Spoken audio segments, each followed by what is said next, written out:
Tuwasikie. Tunasoma kitabu cha Danieli ile sura ya kwanza aya ya 3 hadi 4. Tunasoma katika jina la Yesu. Amen.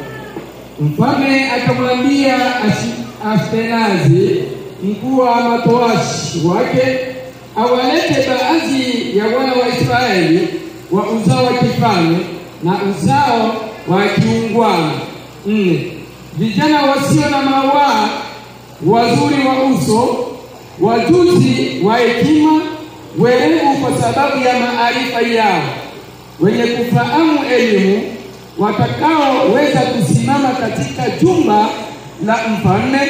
Tena aliwaambia awafundishe elimu ya Wakaldayo na lugha yao. Amen.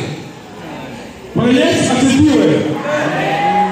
Tuko katika pointi ya vigezo vilivyosababisha vijana hawa wale wachaguliwe kuingia kwenye ikulu la mfalme.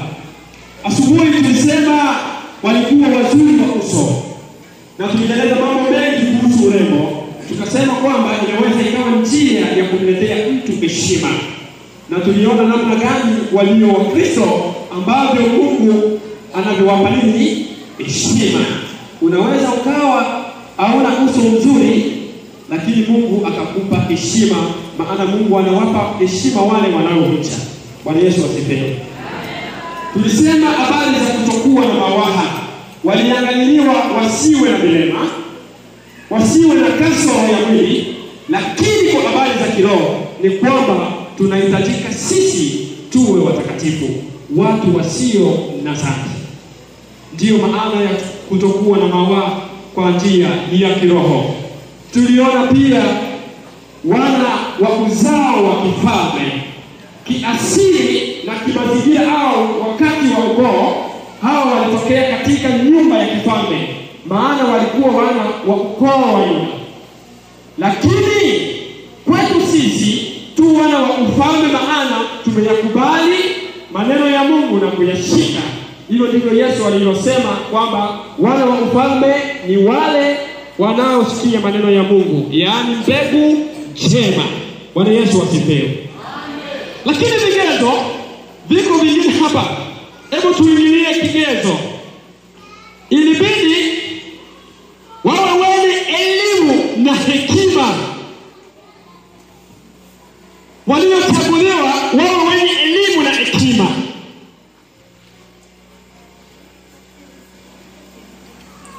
Na baada ya kuchaguliwa, hawa ndugu wale ni kweli walitimiza hiki kigezo, maana walikuwa na hekima, maana walikuwa wenye elimu, walikuwa wasomi, hawakuwa wayepe. Lakini sasa hebu tuone elimu ni nini. Elimu inategemea ufahamu au maarifa waliokuwa nayo tangu kule kwao. Elimu ina maana huyu alifundishwa. Bwana Yesu asifiwe. Na kufundishwa ni nini? Ni kupokea maarifa. Maarifa ni nini? Maarifa ni ujuzi.